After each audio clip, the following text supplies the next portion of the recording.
everyone, I'm Miss O'Petterny, and today I'm going to be making some Halloween puppy chow. So let's talk about your ingredients first. First of all, you're gonna need some Chex cereal. A 12-ounce box works totally fine, and so you can get that at the grocery aisle, the cereal aisle at the grocery store. You're gonna need some chocolate chips. You're not gonna need a full package, you're gonna be measuring it out, but you're gonna need some chocolate chips, semi-sweet. You're gonna need a stick of butter. Again, you'll be measuring it out. You'll be needing some vanilla. You'll be needing some powdered sugar. You'll be needing some peanut butter, which I have to go get. And then you'll also be using some Reese's Pieces if you're going to be making it in a Halloween puppy chow like I am today. And don't judge me, my bag is already open. I've been eating them already. In addition, you can add a little salt. I'm going to do a little sea salt to kind of give it that salty, sweet flavor. You could do that if you would want. It's kind of optional for salt if you want. But you're also going to need some peanut butter. Let me go get that. All right, I got my peanut butter now. So we're going to be making this recipe. You're going to need some equipment. You're going to need a large bowl. Okay, one that can go in the microwave. So like a glass bowl would be best. I'm going to use a pretty big one because then I'm going to be putting the peanut butter, the chocolate, and the butter in the microwave to melt all together. You're also going to need a Ziploc bag, okay, and some measuring spoons and some measuring cups. So get ready. I'm going to get ready and then I'll show you how it's done. All right, so step number one for your puppy chow. Like I said, you're gonna get a glass bowl, a pretty large glass bowl because you're gonna need some room for mixing, okay?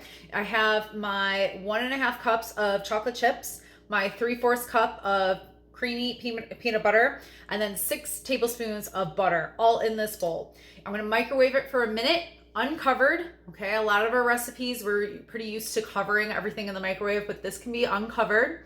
We're gonna microwave it for about a minute, give it a stir, and then continue to microwave it for 30-second increments until it's nice and smooth. Okay, so I'm gonna be doing that, and then we'll go on to step number 2. Okay, so I microwaved it for 1 minute. I'm gonna give it a nice good stir. All that butter is melted, but that chocolate, those chocolate chips really need to be melted until they're smooth. So I'm gonna continue to cook this in the microwave for about 30 more seconds and then see what it looks like. It should all be mixed in and totally smooth.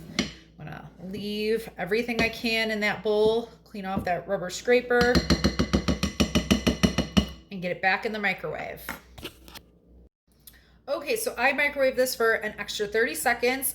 It didn't look quite smooth, but you know what? As soon as I gave it a stir, it smoothed out and it is perfect to go. The next step is going to be adding your vanilla.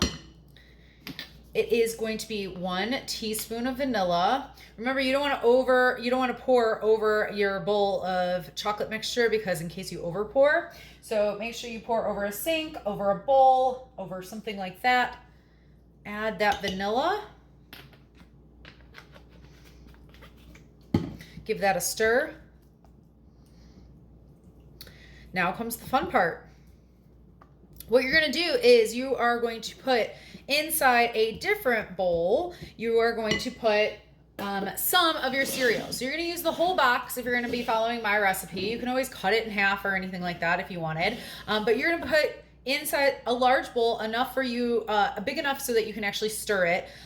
You are going to pour half your cereal and then half the chocolate in there to kind of give it a mix. I like to do it in increments because then you're getting chocolate on every piece instead of just the top part. Okay, so I'm going to take some of the chocolate and pour it in. If it starts to thicken up on you, you can always microwave it for a good like 10, 15 seconds or so. And it'll thin out again. Now some people like to put this in a plastic bag like a Ziploc. You can do that too. I like to have it in a bowl because then I feel like I can see that every piece is being covered. I also think when you do it in a Ziploc bag, it shows you all the chocolate that is just kind of wasted on the Ziploc bag itself. All right, so that looks good and mixed. I'm going to add the rest of my cereal.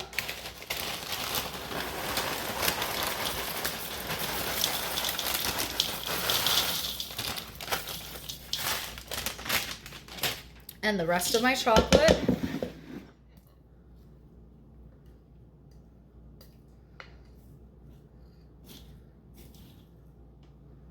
And you're gonna want every last drop of this chocolate. It's peanut butter, it's chocolate, it's got some vanilla in it. It's gonna be delicious.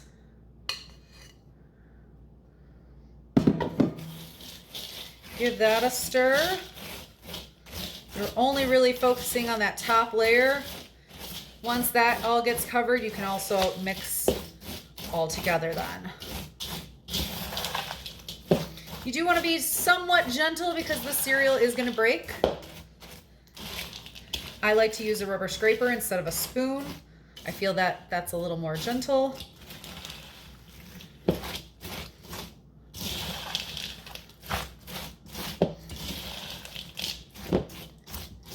All right.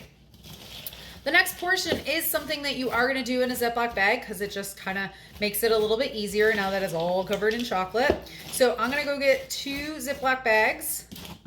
Okay, so I have 2 Ziploc bags and I'm going to split up the chocolate peanut butter mixture all over the Chex cereal. I'm going to split it up into 2 bags. I already have half in one bag and then I'm going to pour the rest in this other bag. A good tip is to use a giant measuring cup if you have like a 4 cup or an 8 cup measuring cup, and then line it with that Ziploc bag because then it'll keep it open for easier transport. Don't worry if you're making a mess, okay?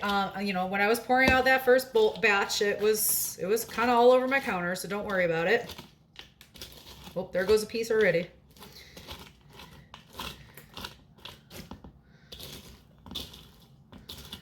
All right. The next thing you're going to do is you're going to measure your powdered sugar, and for your powdered sugar, you're going to do about 1.5 cups. You can do a little less. It kind of depends on how sweet you would like this. All right, so you're gonna do 3/4 cup because you're doing half, right? You're splitting it into 2 bags. So you're gonna do half of the 1.5 cups. So 3/4 cup of powdered sugar in one bag, 3/4 cup of powdered sugar in the next bag. All right, so I got 3/4 cup of powdered sugar in one bag. I'm going to put it into the second bag. Remember, 3/4 cup is a 1/2 cup. Dry measuring cup for dry ingredients. Powdered sugar is dry ingredient. And then 1/4 cup. 1/4 plus 1/2 equals 3/4. You are going to seal the bag. Make sure it's sealed because you can have a disaster in the kitchen. And then you're going to give it a shake. You're going to get that powdered sugar everywhere on each piece of cereal.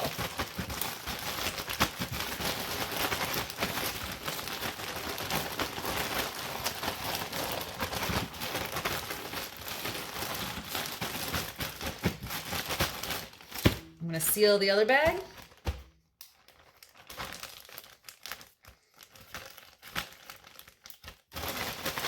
While I'm doing this, let's talk about how we're going to make it Halloween. I'm going to add orange, black, and yellow Reese's pieces, chunks to it. You can just make it kind of fall colors. You can do candy corn, would be a fun one. I've seen like little skull candies added into there. I've seen like in the cake aisle, cake decorating aisle, you can probably find little like eyes that are like sugar eyes that look like a little monster eye you can add in there. I've seen it with peanut butter cups totally added into there. Chopped up peanut butter cups are the little mini ones. I prefer the Reese's Pieces. All right, so I have a sheet pan. I'm going to actually end up dumping it out. Now, I'm being a little extra and liking to do this. You do not have to do this. But I also like to see what my mixture looks like. You could just totally serve it up in a bowl. It is cereal, so it will get stale. So you want to make sure that you store it in an airtight container.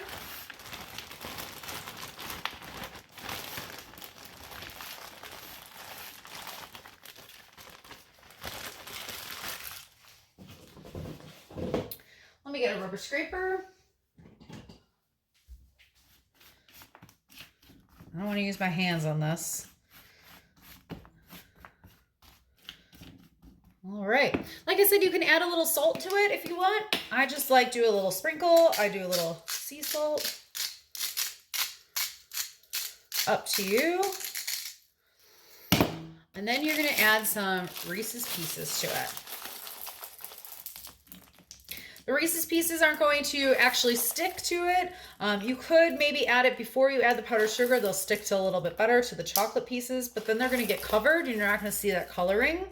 So I like to just add it at the end. You could add it in a bowl. I would add it in layers. And you should probably use about a half a cup and a half of Reese's Pieces. I mean, who's going to judge you if you use a little bit more? All right, friends. So we have our Halloween puppy chow all ready to go. I'm going to give this a good stir. I'm going to put it into a bowl to serve. I'm going to store it in an airtight container.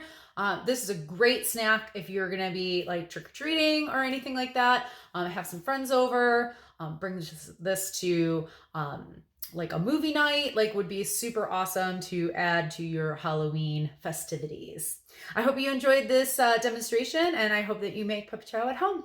Bye.